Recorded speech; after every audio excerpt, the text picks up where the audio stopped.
Hello and welcome to another exciting episode of the Jim Stroud podcast. Today we have with us a very special guest. Special guest, tell us, who are you and what do you do? Hello. Thank you so much, Jim, for having me on the show. My name is Leigh Felton. I'm an author. I'm a technology equity activist. I'm the president of the AI for Job Security Foundation. So, what I do is basically a lot of things, but primarily I help people understand how to embrace and control the limitations of AI. I bet I bet you're busy. Good or bad, it is. I am busy, but the most significant thing for me is, helping people understand it so they become busy, so they start caring and they get out there and start helping others. Yeah, I know there's a lot of anxiety in the world around AI. People are very nervous about it, and I think justifiably so. What do you think? Justifiably so. Yeah. And people being nervous about AI, I think a lot of times, though, their nervousness is misguided. Their nervousness is at the technology itself. They're being nervous because they believe AI is biased. They're being nervous because they believe AI is taking their jobs. AI is technology. AI is a system. AI is not doing any of that. It's the humans, the individuals that are putting out these systems, that are training them, that are creating the models, all of those things that are even on the other side of it, that are allowing AI technologies to tell them who's going to be successful in the future in these roles. Those are individuals, not the AI. So, where you should be nervous and where you should be standing up for yourself is against people who are making AI to be something that it's actually not. Yeah. On that note, I want to share with you something. I've been looking at different blogs about AI and about all the different things that are happening with it. I want to get your reaction to some of the headlines. I'm gonna share something with you, then I'll just do a quote here. So this is an article from The Guardian. Headline, as you see here, U.S. companies accused of AI washing and citing artificial intelligence for job losses. And here's a quote from this headline, from this article. Some economists and technology analysts have expressed skepticism about such justifications and instead think that such workforce cuts are driven by factors like the impact of tariffs, overhiring during COVID-19 pandemic, and perhaps simple maximizing of profits. In short, the CEOs are allegedly engaging in AI washing. Now, AI washing is a new term for me, but essentially it's using AI as a scapegoat, right? Mhm. Companies are saying, okay, we got to lay you off because of AI, but it wasn't really AI. What do you think about that? Do you think they're correct or what? I think companies do what companies have always done. Mm, Just like everything else, there is a brand, a narrative that they are organized to follow. So any organization that is saying that they're laying off because of AI, that AI is replacing jobs at this point in time, look at the number of organizations who have actually implemented true AI systems. At this point, a lot of organizations that say that they're AI companies, it's because they're allowing their employees to use a GPT. It's because they're allowing, because they're paying a monthly subscription for a generative AI, or that they have something that's processing on a minute scale inside of the organization, not because they actually have generally deployed large scale AI systems. And so AI right now, I would not say it is replacing humans currently hired. I think I don't consider it a scapegoat. Again, it's what companies have always done. They look at ways to optimize, and they put those methods in place. The other thing is they do want to bet in AI.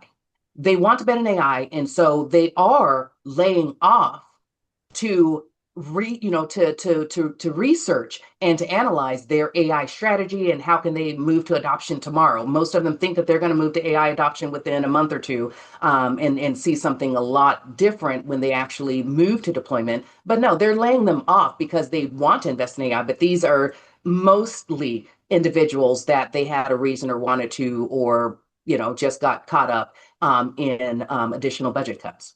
yeah. Something else I'm seeing too, just from different chats with recruiters and whatnot, is that they are requesting of candidates that they prove their AI literacy. And they don't really know what they don't really have a good feel for what AI literacy is. They just want to know that you are comfortable with the technology and can prove that in some way. Have you been coming across that in your travels as well? What I've come across is organizations hunting for information. They want Hmm. to know how people are using AI. It's not that they want to prove that you're literate in AI. They don't understand how everyday individuals, whether it's on their current job, whether it's for their job search, whether it's just in their lives, they don't understand how people are using and incorporating AI into their lives. And so part of their strategy is to get individuals, whether through its workplace surveys. And so you'll see companies now doing surveys. It's like, well, we really believe in AI, let us know. It tried to encourage them to say, how are you using it? Just so they can understand it because they don't see it, as well as in the interview processes, getting that information. They're documented, and then they're going to do what most people are doing. They take all of that content, they feed it into AI, and then they want AI to tell them what is the summary, how are people using it, and that's how we're going to start structuring some kind of strategy. But no, it's not because they're really looking for a level of AI literacy. They don't even know what that means. I think you're so right, and I think it plays into, and people are going to think we planned this, but we did not. No, This I've is the only met you next. one time, one other time, even though we were at Microsoft at the same time. So we definitely didn't plan this. All of this is off the cuff.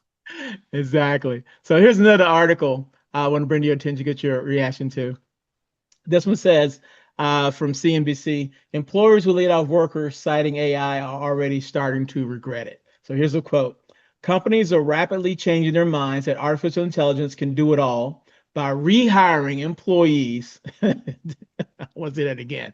By rehiring employees to propel their business forward as investors fret over the longevity of the ongoing AI boom happening in the financial markets. Now, automaker Ford is one of the latest companies to reverse course. It is reportedly re-employing hundreds of experienced human engineers to work on quality issues automated systems could not address.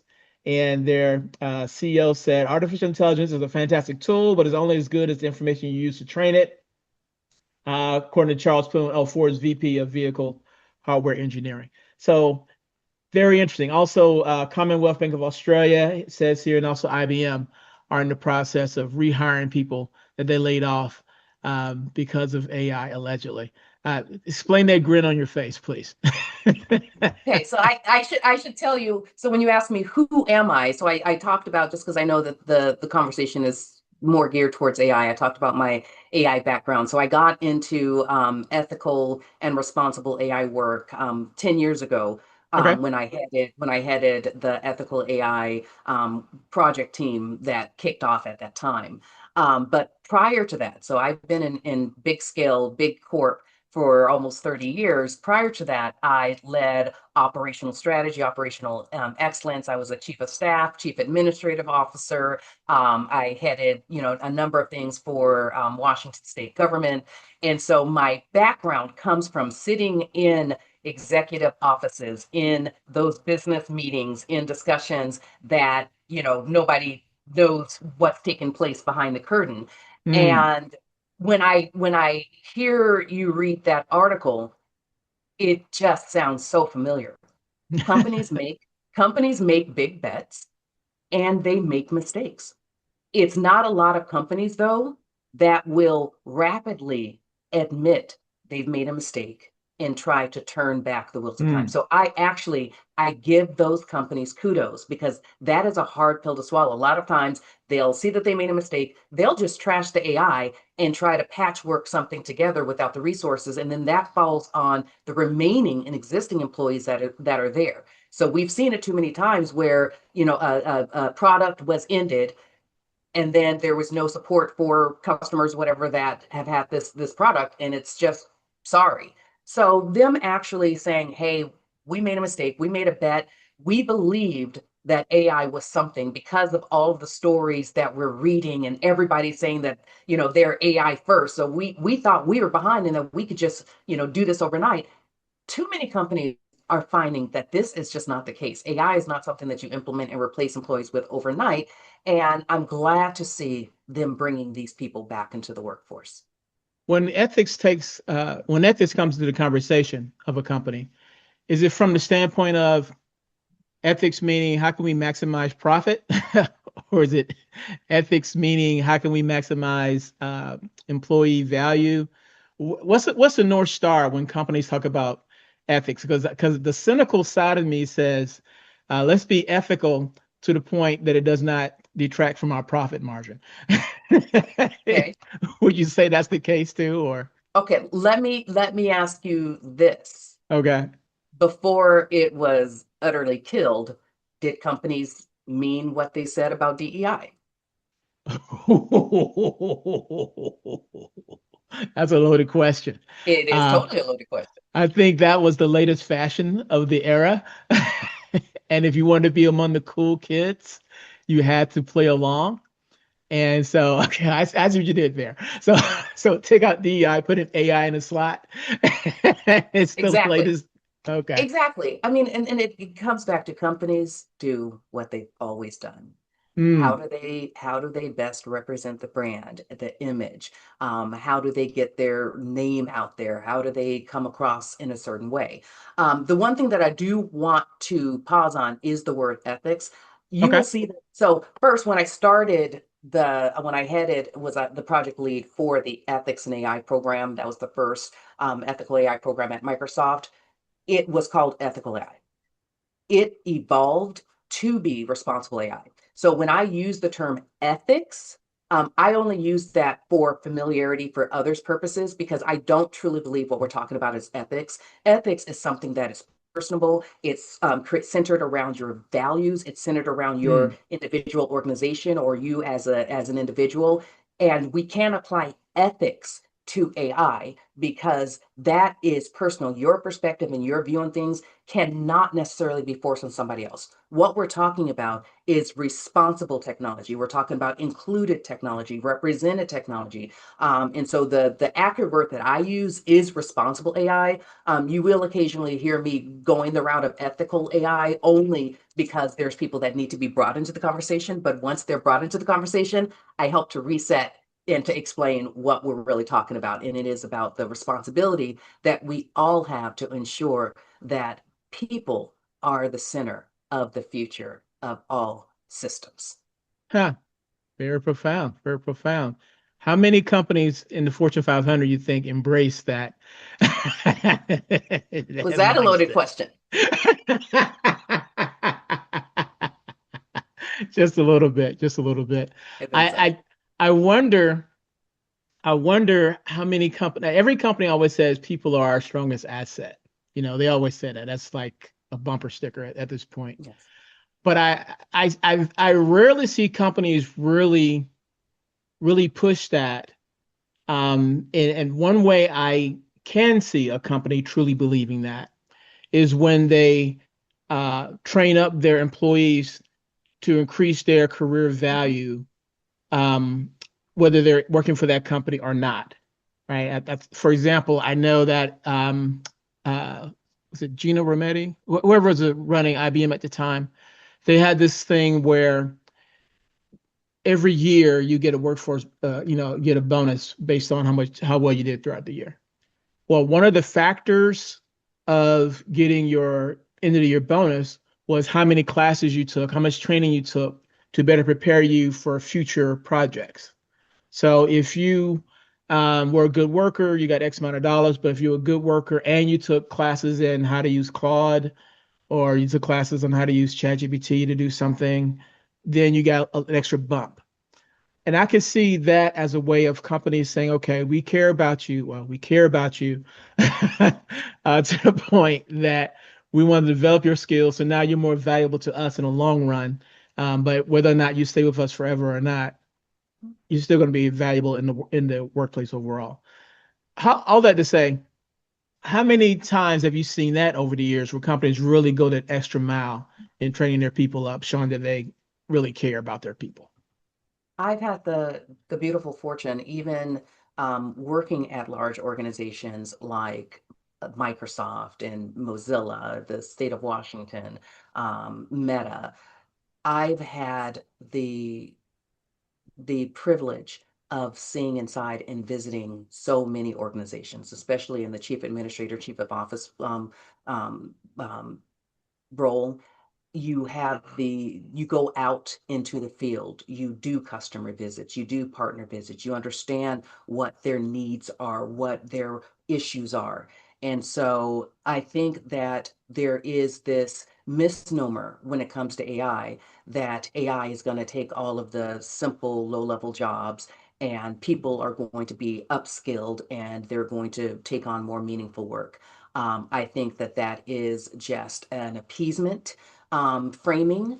I don't think that organizations right now are looking at, if we are replacing certain roles with AI, how are we upskilling those same individuals? Hence, that's why we have such huge layoff numbers right now, such Mm, significant layoff numbers right now, that they're not taking those same individuals, training them to upskill them to then put them in different roles. Instead, they're laying them off, and potentially, if they have more significant roles, they're going out into the industry and they're looking for a very minute portion of the population with certain skills.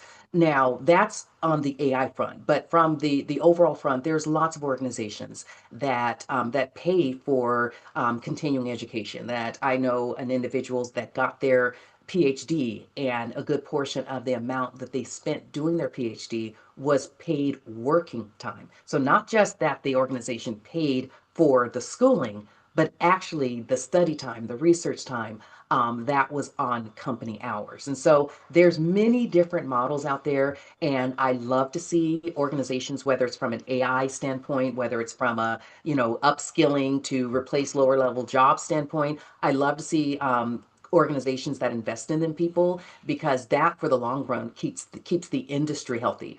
But back to, I've taken X number of training, I've done X number of hours. As long as we are truly just trying to quantify with a numeric value what impact looks like, I think that there's going to be a downfall in what growth actually happens. sure, sure, sure. And that's another great lead in. Well, another topic to get into.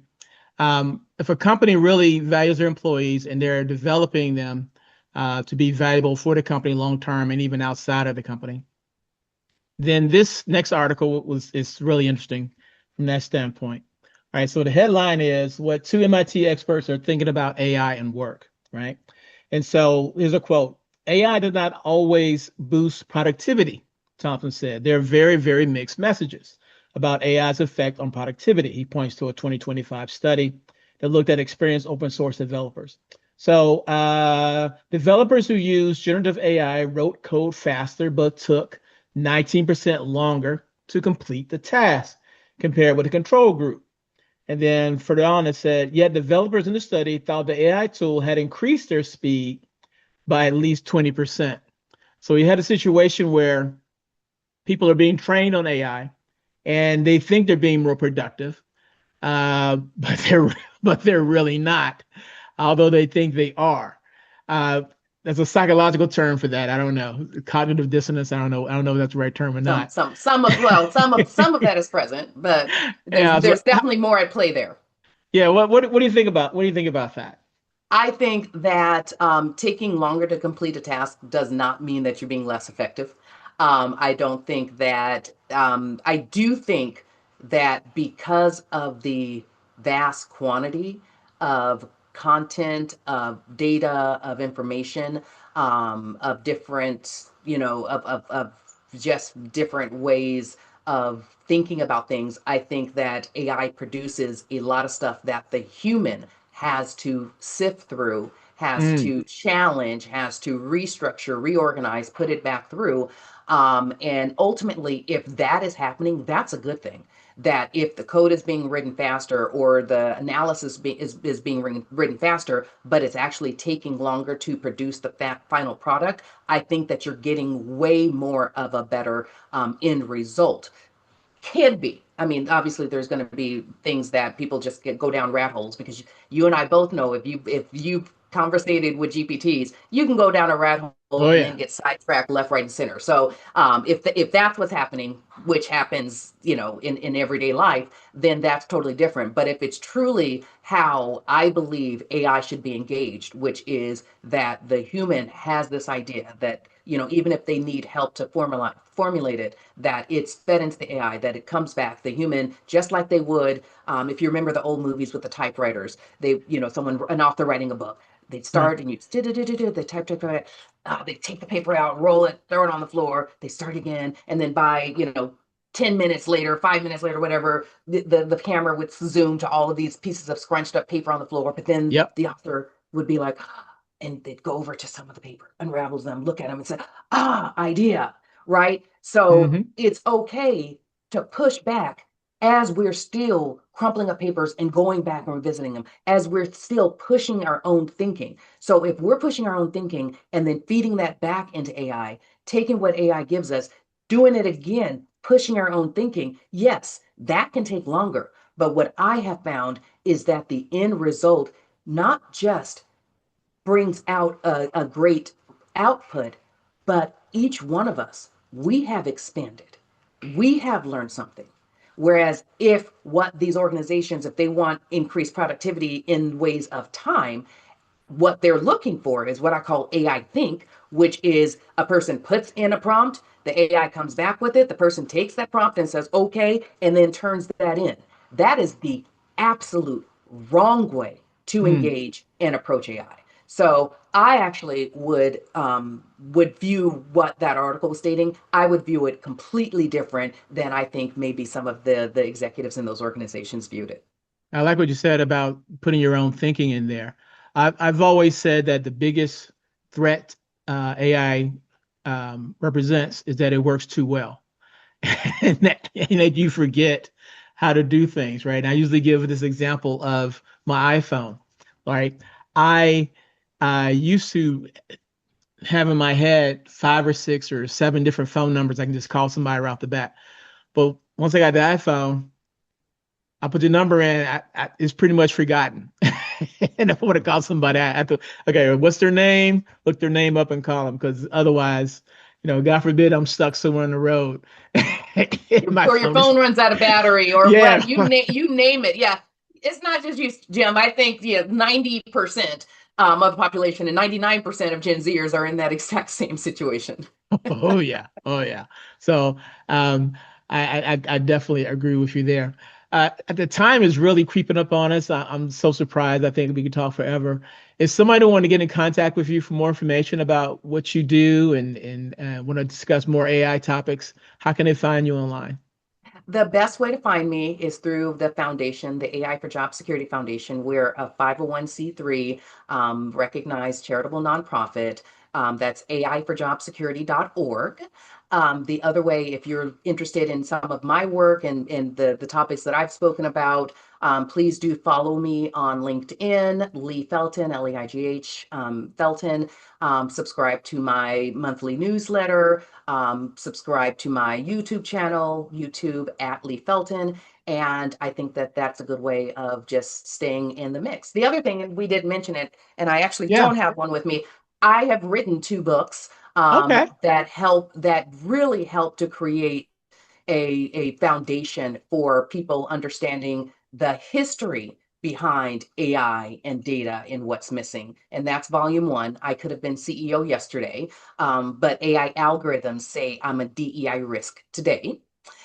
So that, yes, so Wow, that book, really? so that book is about the fact that if we are using the past data to help us determine what the future will be, that we Mm. are using a very flawed and limited perspective of our history. So that's volume 1. Volume 2 is I could have been CEO yesterday. Does AI decide who will be CEO tomorrow? So it takes that story of the data that AI, the flawed data AI is being trained on, and it says, what happens if we are trusting this AI and we don't understand what AI actually is? How do we put governing models? How do we understand and dive deeper into what AI is So we do not automate a history that happened that we don't want to see repeated. Interesting, interesting. And it sort of removes if you're overly reliant on AI, you lose your basic instinct, you lose that gut check. I know a lot of recruiters, being in recruiting for so long, I know a lot of hiring managers, they rely on that gut instinct. They want to, do I feel like I know you? Do I feel that you can do the work? If you rely too much on a machine, all that is just sort of gone.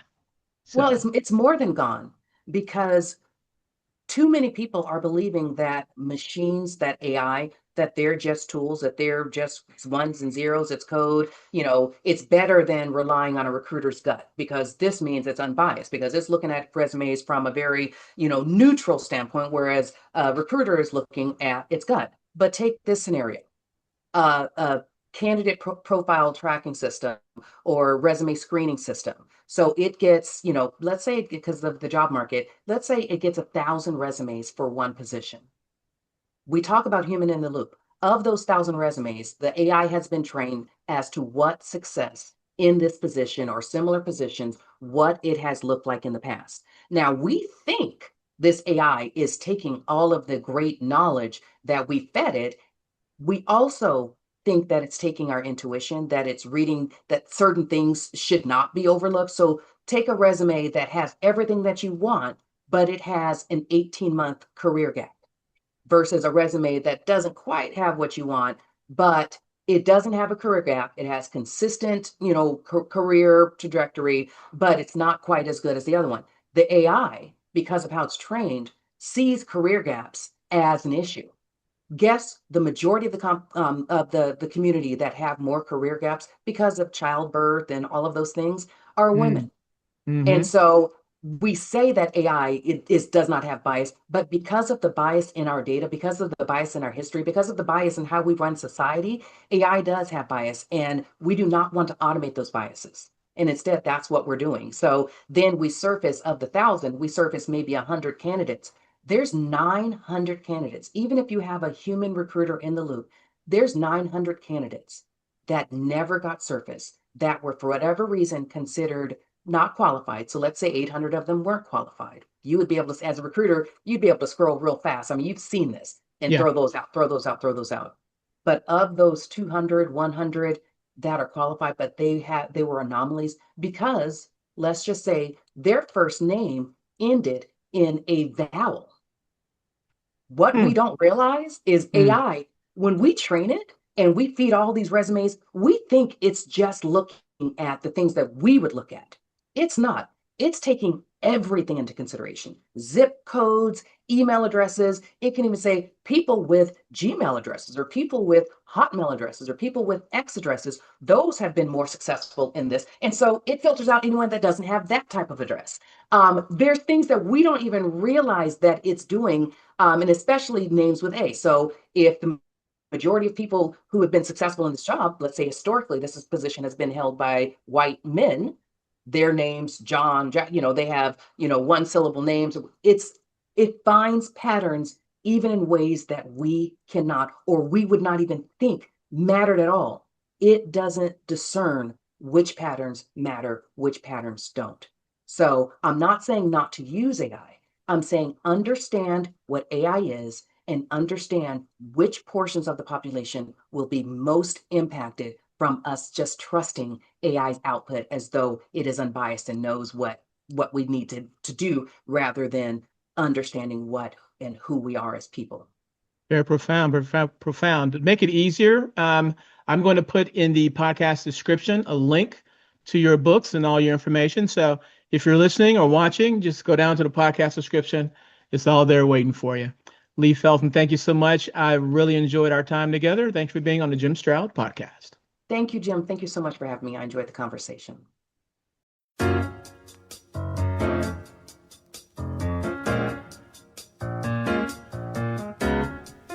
Well, my time is up. I thank you for yours. I'll see you again real soon right here with a brand new episode of the Jim Stroud Podcast. If you have any questions, comments, or concerns, feel free to reach out to me. I can be reached by email at jimstroud@jimstroud.com. And one last favor, if I may ask, please rate this podcast. 5 stars is preferred, but please comment with your honest opinion. I really appreciate that. All right? Okay, until next time, bye-bye.